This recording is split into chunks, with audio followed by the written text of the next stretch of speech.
الحمد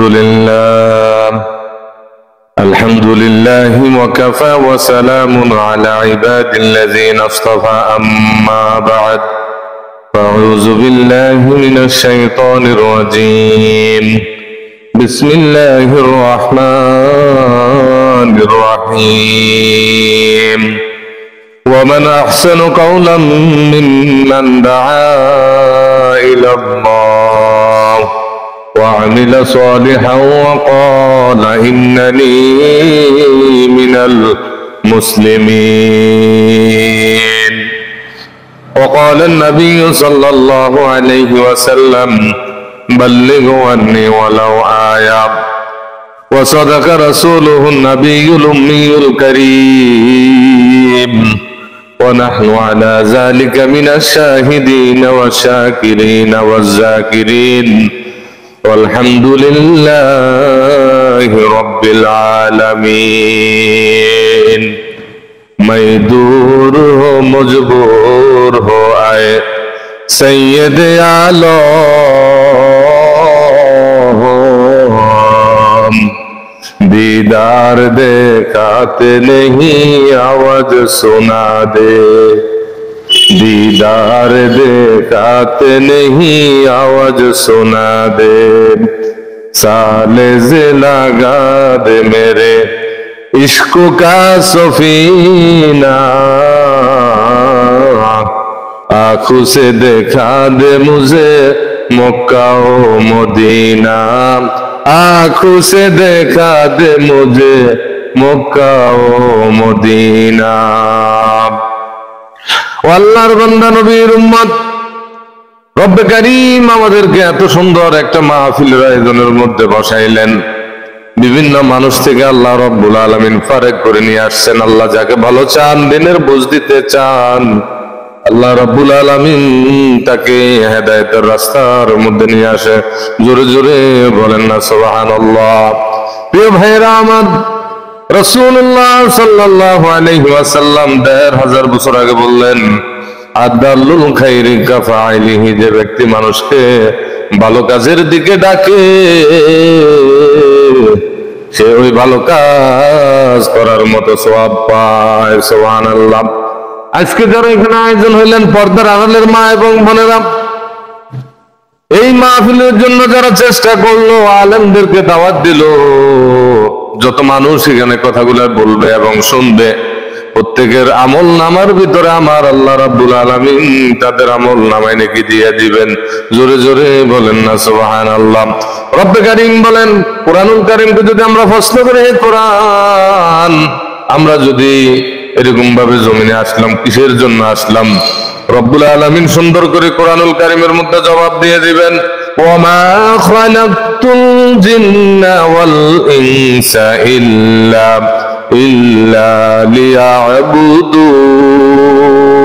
ليعبدون الله أكبر আল্লাহ রাব্বুল আলামিন বলেন মানুষের জিন জাতিকে আমি আল্লাহ এই দুনিয়ার মধ্যে সৃষ্টি করলাম আমার ইবাদত করার জন্য আমার দাসত্ব করার জন্য যদি আমরা আল্লাহকে প্রশ্ন করি আল্লাহ আমরা যদি ইবাদত করি আমাদেরকে কত দিবেন একটা আমলে রব্বে কারীম কুরআনুল কারীমের মধ্যে সুন্দর করে জবাব দিয়ে দিবেন মান জাবিল হাসানাতি ফালাহু আশরু আমসালিহা কোন বান্দা বান্দি যদি একটা নেক আমল করে ওই একটা নেক আমল বিনিময়ে আমার আল্লাহ রাব্বুল আলামিন বান্দা বান্দিকে 10 গুণ দিয়ে দিবেন সুবহানাল্লাহ আল্লাহর রাসূল বলেন ওই ব্যক্তি বড় মুমিন যার দিলের ভিতরে ভালো কাজগুলো না কাজগুলো আনন্দ দেয় জিকির আনন্দ দেয় তাহাজ্জুদ আনন্দ দেয় হজ আনন্দ দেয় মসজিদ মাদ্রাসা আনন্দ দেয় যত রকম ইসলামের ভিতরে ফরজিয়াত আছে ফরজ আছে ওয়াজিব আছে সুন্নাত আছে সব আমলগুলো যার হৃদয়ের ভিতরে অন্তরের ভিতরে শান্তি লাগে আর যার দিলের ভিতরে শান্তি লাগে সেই হলো মুমিন জোরে বলেন না সুবহানাল্লাহ আর যার দিলের ভিতরে এরকম ভাবে খারাপ কাজ যতগুলো আছে ইসলাম বিরোধী যত মতবাদ আছে সমস্ত খারাপ কাজগুলো যদি তার অন্তরের ভিতরে খারাপ লাগে আল্লাহর রাসূল বলেন ওই ব্যক্তি সবচেয়ে বড় মুমিন সুবহানাল্লাহ এই বাংলাদেশের জমিনের দিকে তাকাইলে দেখা যায় অধিকাংশ লোক ওয়াজ শুনতে পছন্দ করে না, মসজিদ পছন্দ করে না, মাদ্রাসা পছন্দ করে না, আলেম ওলামার কথা শুনতে চায় না, এরকম দুনিয়ার গুনার কাজের ভিতরে পড়ে গেছে। আমার আল্লাহ রাব্বুল আলামিন নবীজির মাধ্যমে ১৫০০ বছর আগে বলে দিয়েছেন, উম্মত যদি একটা গুনাহ করে, উম্মতের দিলটা হলো একটা আয়নার মতো। জোরে বলেন না সুবহানাল্লাহ। প্রিয় ভাইয়েরা আমার, সময় দীর্ঘায়িত করব না, আমার পরে আরেকজন আলোচনা করবে। যে কথাটা বলতেছিলাম, যারা এখানে উপস্থিত আছেন একটু গভীর মনোযোগ।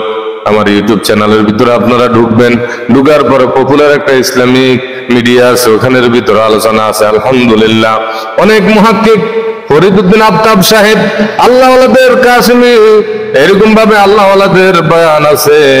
আপনারা জেনে নিবেন, বুঝে নিবেন ইখলাস কাকে বলে। এই সংক্ষিপ্ত করে আপনাদেরকে বলতেছি, দুনিয়ার ভাইরালের জন্য চ্যানেল খুলি নাই, একমাত্র আল্লাহ রাব্বুল আলামিনের সন্তুষ্টির জন্য করলাম। জোরে জোরে বলেন না সুবহানাল্লাহ। প্রিয় ভাইরা আমার, এই দুনিয়াতে মানুষ দুই প্রকার, যারা ভাইরালের জন্য কাজ করবে, ইখলাস থাকবে না। নবীজি ১৫০০ বছর আগে বলে দিয়েছেন, হাশরের মাঠে ৩টা আদালত বসবে। একটা হলো শিরকের আদালত, আরেকটা হলো এরকম ভাবে শিরকের কোনো মাফ করা হবে না। ৩ ব্যক্তিকে হিসাব নেওয়া হবে। যাকে আল্লাহ ধন দিল, ওই ধনী ব্যক্তিকে জাহান্নামে নিক্ষেপ করা হবে। জিজ্ঞেস করবে, তোমাকে অনেক ধন দিলাম, আর অনেক ধন সম্পদ, তুমি কোন কাজে ব্যয় করছো? সে বলবে, এমন কোনো ভালো কাজ নাই যে কাজের ভিতরে আমি ব্যবহার করি নাই। রব্বে কারীম বলবে, মিথ্যা বলতেছ। দুনিয়াতে তোমাকে দানবীর বলবে, আর দুনিয়াতে তোমাকে প্রশংসা করবে। দুনিয়ার প্রশংসা হয়ে গেল প্রিয় ভাইরা আমার, তো ফেরেশতারা তাকে জাহান্নামে নিয়ে যাও। দ্বিতীয় ব্যক্তিকে, যিনি শহীদ হয়ে গেছেন, কিতাবের মধ্যে আসছে শহীদ, ওই শহীদ ব্যক্তিকে আল্লাহ তাআলা ডাক দিবেন, ও বান্দা, তুমি যে শহীদ হইলাম, কার জন্য শহীদ হইলা? ওই বান্দা বলবে, আল্লাহ, দুনিয়াতে দিন কায়েমের জন্য আমি, আল্লাহ আপনার দিন প্রতিষ্ঠিত হওয়ার জন্য আমি শহীদ হইলাম। আল্লাহ রাব্বুল আলামিন বলেন, ইন্না আলিমুন বিযাতিস সুদূর ওয়া হাসিলা মা ফিস সুদূর। আমি আল্লাহ অন্তরের খবর জানি। ও বান্দা, দুনিয়াতে তোমাকে বীর বলবে, এই জন্য তুমি শহীদ হয়েছো। তারপরেও ফেরেশতারা তাকে বেঁধে হাত পা বাঁধো, জাহান্নামে শিকল দিয়ে তাকে জাহান্নামে নিক্ষেপ করা হবে। নাউজুবিল্লাহ।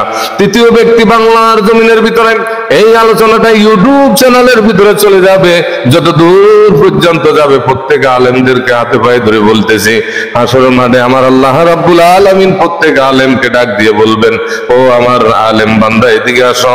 তোমাকে আমি রব্বে কারীম এলেম দিলাম, এলেমের নূর দিলাম, মুফতি মুহাদ্দিস হাফেজ হওয়ার পরে তুমি কি খেদমত করলা? বলবে, আয় আল্লাহ, দুনিয়াতে এমন কোন ভালো কাজ বাকি নাই। মাদ্রাসায় শিক্ষকতা করলাম, মানুষদেরকে পড়াইলাম, মসজিদে ইমামতি করলাম, আর এরকম ভাবে মানুষের ময়দানে তাফসীর মাহফিল করলাম। আল্লাহ রাব্বুল আলামিন বলে, বান্দা শোনো শোনো, এটা তো তোমার দুনিয়া বাহবার জন্য, প্রশংসিত হওয়ার জন্য, ভাইরাল হওয়ার জন্য করছো। কন্টাক্ট যুক্ত আমল করছো, রিয়া মুক্ত আমল করছো, শিরক মুক্ত আমল করছো, মানুষ তোমাকে বাহবা দিবে। 1 লক্ষ 2 লক্ষ টাকা না দিলে তুমি প্রোগ্রামে যাইবা না। বাবার জন্য তুমি প্রোগ্রাম করলাম। ও আল্লাহর বান্দা আলেম, তুমি শুনিয়া রাখো, দুনিয়ার যে উদ্দেশ্য করলা, আজকে দুনিয়াতে তোমার ফল হয়ে গেল, হাশরের মাঠে কোনো নেক আমল নাই। আল্লাহ রাব্বুল আলামিন ফেরেশতাকে বলবেন, ও ফেরেশতা, ওই আলেমের হাতে পায়ে জাহান্নামের শিকল বাঁধায় দাও এবং তাকে অধমুখী করিয়া জাহান্নামে নিক্ষেপ করবে। নাউজুবিল্লাহ। এই জন্য প্রিয় ভাইরা আমার, বড় আফসোস লাগে, আমাদের আলেমের ভিতরে একজনের সাথে আরেকজন হিংসা। যদি যিনি ভাইরাল হয়, তার মাথায় সবাই তেল দিতে থাকে, সেলিব্রেট দিতে থাকে। কিন্তু বড় আফসোসের বিষয়, এই বাংলার জমিনের ভিতরে যারা 5 ওয়াক্ত নামাজ পড়ে, মসজিদে ইমামতি করে, এমনও দামি দামি বক্তা আছে, কিন্তু তাদের মিডিয়ার জগতে নাম না থাকার কারণে আজকে তাদের কোনো প্রশংসা নাই। ভাইরাল যত বক্তা আছে তাদেরকে সিলেক্ট করা হয়, আর যদি বলা হয় আমাদের মসজিদের ইমাম সাহেব মাগরিবের পরে আলোচনা করবে, তখন বলে, হুজুর আবার কিসের আলোচনা করবে? বেটকাই একটা কথা বলে। প্রিয় ভাইরা আমার, ইখলাস না থাকার কারণে। কিন্তু আমি বলতেছিলাম, একজন ইমাম সাহেব আপনার পীর, একজন ইমাম সাহেব 24 ঘন্টা মসজিদের ভিতরে থাকে, আপনার জন্য দোয়া করতে থাকে, আপনার এলাকাবাসীর জন্য দোয়া করতে থাকে, তার ভিতরে কতটুকু ইখলাস আছে এই জন্য বয়ান শিখে নিবেন। আমার আলোচনার ভিতরেও আছে, ইউটিউব চ্যানেলের ভিতরেও আছে। প্রিয় ভাইরা আমার, হযরত মাওলানা কারি মুজাম্মিল হোসেন আশরাফি ইউটিউব চ্যানেলের ভিতরে চান্স দিলে আসবে, নাঙ্গলকোট ওয়াজ টিভি চ্যানেলের ভিতরে চান্স দিলে আসবেন। প্রিয় ভাইরা আমার, ইখলাস এমন একটা বিষয়, ইখলাস যদি না থাকে, মুফতি বলেন, মুহাদ্দিস বলেন, মসজিদ বলেন, মাদ্রাসা বলেন, সব কিছুর বদলা আল্লাহ রাব্বুল আলামিন দুনিয়াতে দিবেন না। দুনিয়াতে তো না হয়ে যাবে, কিন্তু আখিরাতে শস্য পরিমাণে সে নেক পাবে না। নাউজুবিল্লাহ। প্রিয় ভাইরা আমার, এই দুনিয়াতে আমি যে কোরআনুল কারীম থেকে আয়াত পড়লাম, আমরা দল মত নির্বিশেষে প্রত্যেক আলেম বর্তমান সময়ের ভিতরে একটা প্ল্যাটফর্মে আসা দরকার। আমরা কেউ শস্যে না, কেউ 800, কেউ এরকম ভাবে তাবলীগ করে, কেউ কওমি করে, ওয়াহাবি করে, হেফাজত করে, কিন্তু কোরআনুল কারীমের ভিতরে কোনো নাম নাই। প্রিয় ভাইরা আমার, রব্বে কারীম সুন্দর করে বলছেন, ওয়ামান আহসানু কাওলাম মিম্মান দাআ ইলাল্লাহ وعمل صالحا وقال إنني من المسلمين। রব কারীম বলেন, ওমান আহসান, ওই ব্যক্তির কথার চেয়ে ভালো কথা আর কাহার হইতে পারে যে ব্যক্তি মানুষকে দাঈ ইলাল্লাহ, ওমান আহসানু কাওলাম মিম্মান দাআ ইলাল্লাহ, মানুষকে আল্লাহর দিকে ডাকে আর নিজেও নেক আমল করে আর বলে ক্বালা ইন্নানি মিনাল মুসলিমিন, আমি সাধারণ মুসলমানদের মধ্যে হইতে একজন। জোরে বলেন না সুবহানাল্লাহ। প্রিয় ভাইয়েরা আমার, মুসলমান হইতে হলে দুইটা কাজ। এখানে আল্লাহ রব্বে কারীম কত সুন্দর করে আমাদেরকে বুঝাইলেন। সময় আমার সংক্ষিপ্ত, একটা আয়াত যদি আমরা ব্যাখ্যা করতে থাকি, তাম পৃথিবীতে যত মুফতি মুহাদ্দিস আছে সব মিলিয়াও যদি এরকম ভাবে আল্লাহর কালামের ব্যাখ্যা করতে থাকে, মানুষের হায়াত শেষ হয়ে যাবে, মানুষের জীবন শেষ হয়ে যাবে। কিন্তু রব্বে কারীমের কোরআনুল কারীমের তাফসীর কখনো শেষ করা সম্ভব নয়। সুবহানাল্লাহ। রব্বে কারীম বলেন, ওমান আহসানু কাওলাম মিম্মান দাআ ইলাল্লাহ ওয়া আমিলা সালিহান ওয়া ক্বালা ইন্নানি মিনাল মুসলিমিন। ওই ব্যক্তির চেয়ে ভালো কথা কার হইতে পারে যে ব্যক্তি মানুষকে আল্লাহর দিকে ডাকে। এই জগতের ভিতরে যারা দাঈ ইলাল্লাহর কাজ করে, ওয়াজে, মাঠে, ময়দানে, মসজিদ, মাদ্রাসা, প্রত্যেকে আমরা দাঈ ইলাল্লাহর কাজ করতেছি, ইখলাসের সাথে করতে হবে। যারা জুনিয়র আছে, সিনিয়র ভাই যারা আছেন, তাদেরকে এরকম ভাবে ভালোবাসতে হবে, আদর করতে হবে, তাদেরকে সুযোগ দিতে হবে। কিন্তু বড় আফসোসের বিষয়, এখন বর্তমান দেখা যায় সোশ্যাল মিডিয়ার ভিতরে যার ইউটিউব চ্যানেলের ভিতরে ওয়াজ বেশি আছে, যার বেশি সাবস্ক্রাইব আছে, ফলোয়ার আছে, তাকে দাম দেওয়া হয়। আর যার ইউটিউব চ্যানেল নাই, যার লাইক নাই, সাবস্ক্রাইব নাই, ফলোয়ার নাই, তাকে কেউ দাম দেয় না। নাউজুবিল্লাহ। প্রিয় ভাইয়েরা আমার, যে কথা বলতেছিলাম, তাহলে চিন্তা করেন, আমরা সকলে মহব্বত করতে হবে আল্লাহর জন্য।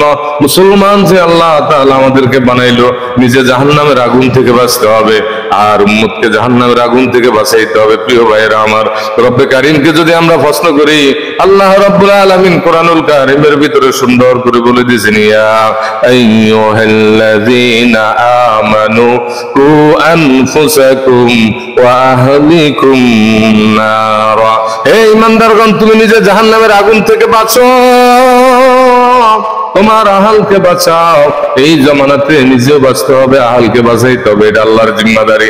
আর যদি রব্বে কারীমকে আমরা যদি প্রশ্ন করি যে আমরা যে দাওয়াতের কাজ করতে হবে, এটা তো আমাদের উপর কোনো জিম্মাদারি, কোনো দল থাকা দরকার আছে কিনা, কোরআন কারীমকে যদি আমরা প্রশ্ন করি, আল্লাহ রাব্বুল আলামিন সুন্দর করে বলে দিয়েছেন, ওয়াল তাকুম মিনকুম উম্মাতুন ইয়াদউনা ইলাল খায়র ওয়া ইয়া'মুরুনা বিল মা'রুফ ওয়া ইয়ানহাউনা আনিল মুনকার ওয়া উলাইকা হুমুল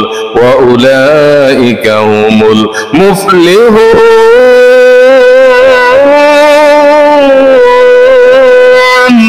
আল্লাহ রাব্বুল আলামিন বলেন, ওয়াল তাকুম, আমি আল্লাহ তোমাদেরকে আদেশ দিলাম, ডিক্লার দিলাম, নির্দেশ দিলাম, তোমাদের ভিতর থেকে একটা জামাত থাকা জরুরি, যারা তা'মুরুনা বিল মা'রুফ, সৎ কাজে আদেশ করবে, ওয়া তানহাউনা আনিল মুনকার, অসৎ কাজে নিষেধ করবে। এই দুইটা কাজ যাদের ভিতরে থাকবে, আমি রব্বে কারীম বললাম, ওয়া উলাইকা হুমুল মুফলিহুন, আমি আল্লাহ রাব্বুল আলামিন তাদেরকে কামিয়াবি করে দিব। জোরে বলেন সুবহানাল্লাহ। আজকে যারা মাহফিলের ভিতরে আসলেন, আর আল্লাহর রাসূল সাল্লাল্লাহু আলাইহি সাল্লাম ১৫০০ বছর আগে বললেন, বাল্লিগু আন্নী ওয়ালাউ আয়া, আমি নবীজি বলতেছি আমার পক্ষ থেকে যদি একটা কথাও জানো অপরকে পৌঁছায় দিও, আমি নবীজি শেষ নবী। ওয়ালান নবী সাল্লাল্লাহু আলাইহি ওয়াসাল্লাম আনা খাতামান নাবিয়িন লা নাবিয়্যা বা'দি। সুবহানাল্লাহ। নবীজি বলেন আমি শেষ নবী, আমার পরে আর কোন নবী আসবে না। নবীর এক জিম্মাদারি, আমার পক্ষ থেকে রিসালাতের জিম্মাদারি। 24,000 বার ওহী আসছে, আমি আল্লাহ রাব্বুল আলামিন আমার কাছে জিবরাইল আমিন সশরীরে 24,000 বার আসছে। আমাকে যে ওহী পাঠাইলো এই জিম্মাদারি আমি আদায় করলাম। আমি তো দুনিয়া থেকে চলে যাইতেছি, আমার পরে তোমাদের উপর জিম্মাদারি দিয়ে যাইতেছি। আর তোমরা যদি একটা কথাও জানো অপরকে পৌঁছাইয়া দিয়ে, জোরে বলেন না সুবহানাল্লাহ। বাল্লিগু আন্নী ওয়ালাউ আয়া। নবীজি বলেন একটা কথা যদি জানো অপরকে পৌঁছায় দাও। এই জমিনের ভিতরে উলামায়ে কেরামদের ব্যাপারে ক্বালান নবী সাল্লাল্লাহু আলাইহি ওয়াসাল্লাম ইন্নাল উলামা ওয়ারাসাতুল আম্বিয়া। নবীদের ওয়ারিস আল্লাহ রাব্বুল আলামিন আলেমদেরকে বানাইছেন। প্রিয় ভাইরা, যারা আলেমদের পক্ষে থাকবে তারা রাসূলের পক্ষে, যারা রাসূলের পক্ষে থাকবে তারা আল্লাহর পক্ষে থাকবে। আতিউল্লাহ ওয়া আতিউর রাসূল উলিল আমরি মিনকুম। আল্লাহ রাব্বুল আলামিন বলেন আল্লাহ রাসূলের ডাকে তোমরা সাড়া দাও এবং আমিরকে তোমরা ইতায়াত করো। প্রিয় ভাইরা আমার, নবীজি বলেন ভালো কাজের মধ্যে তোমরা বেশি বেশি শরীক হও। শেষ জামানার ভিতরে মানুষ গুনাহকে গুনাহ মনে করবে না, ভালো কাজকে ভালো কাজ মনে করবে না। গুনাহকে গুনাহ না মনে করার কারণে আল্লাহ রাব্বুল আলামিন অন্তরের ভিতরে মোহর মেরে দেন। নবীজি 1500 বছর আগে বলছেন মানুষের কলব হলো একটা আয়নার মতো। ওই আয়নাটা যেমন পরিষ্কার থাকে, আর ওই আয়নাটার ভিতরে যদি একটা কাঁচরা পড়ে সাথে সাথে ওই আয়নাটা দাগ পড়ে যায়। নবীজি বলে মানুষের দিলের কলবত অনুরূপ ভাবে আয়নার মতো। আর ওই আয়নাটার মধ্যে যেরকম কাঁচরা পড়লে যদি না মুছে কাঁচরা লেগে যায়, আবার যদি না মুছে আবার কাঁচরা লেগে যায়। মানুষ যদি একটা গুনাহ করে, গুনাহ করার পরে যদি তওবা করে, আল্লাহর কাছে যদি মাফ চায়, আল্লাহ আমি গুনাহগার, আপনি আমাকে মাফ করে দেন। আপনার নাম গফফার, আপনার নাম কারীম, আপনার নাম সাত্তার, আপনি মাফ করে দেন। আল্লাহ রাব্বুল আলামিন সাথে সাথে ওই বান্দার গুনাহকে মাফ করে দেয়। সুবহানাল্লাহ। আর আল্লাহ মাফ করতে ভালোবাসেন। আর যদি আরেকটা গুনাহ করেন, আর যদি মাফ না চায়, এভাবে গুনাহ করতে করতে করতে করতে করতে করতে করতে যখন তওবা ভুলে যায়, তওবা করে না, আল্লাহ রাসূল সাল্লাল্লাহু আলাইহি সাল্লাম বলেন ওই বান্দার ভিতরে এমন অবস্থা হয়ে যায় যে ওই বান্দার ভালো কাজ করার মতো এরকম বিবেক থাকে না, বুদ্ধি থাকে না। ভালো কাজ সে আর তার কাছে ভালো লাগে না। যত খারাপ কাজ আছে, অশ্লীল কাজ আছে, তার কাছে ভালো লাগে। কন্না নাউযুবিল্লাহ। প্রিয় ভাইরা আমার, প্রিয় ভাইরা আমার, রব্বে কারীম কত সুন্দর করে আল্লাহ রাসূল সাল্লাল্লাহু আলাইহি সাল্লাম বলে দিলেন যে এরকম ভাবে মানুষ যখন গুনাহ করে তার দিলের ভিতরে কালো দাগ পড়ে যায়। আর লোহা যেরকম পানি লাগলে মরিচা পড়ে যায়, লোহা যেমন পরিষ্কার করার জন্য রাতের প্রয়োজন হয়, মানুষের অন্তর কলব পরিষ্কার করার জন্য আল্লাহর রাসূল বললেন বেশি বেশি মৃত্যুকে স্মরণ করা আর কোরআনে পাক তেলাওয়াত করা। জোরে জোরে বলেন সুবহানাল্লাহ। হাকিকত সে তো দুনিয়া বেখবর হয়, দুনিয়া কি নুমাইশ पर नजर है नमी गोयाम कि आज दुनिया जुदा बस বরকারে কেবাসি বা খোদাবাদ। ওরে আল্লাহর বান্দা, নবীর উম্মত, যে কথা বলতেছিলাম ওই বান্দার দিলের ভিতরে আর ভালো কাজ বসে না। আল্লাহ রাব্বুল আলামিন বলেন বান্দা যখন আল্লাহর হুকুম থেকে, নবীর তরিকা থেকে, আল্লাহর ফরজিয়াত থেকে যখন দূরে সরে যায়, গুনাহ করতে করতে তার দিলের ভিতরে আল্লাহ মোহর মেরে দেয়। খাতামাল্লাহু আলা কুলুবিহিম ওয়া আলা সামিইহিম ওয়া আলা أبصارهم غشاوة ولهم عذاب عظيم।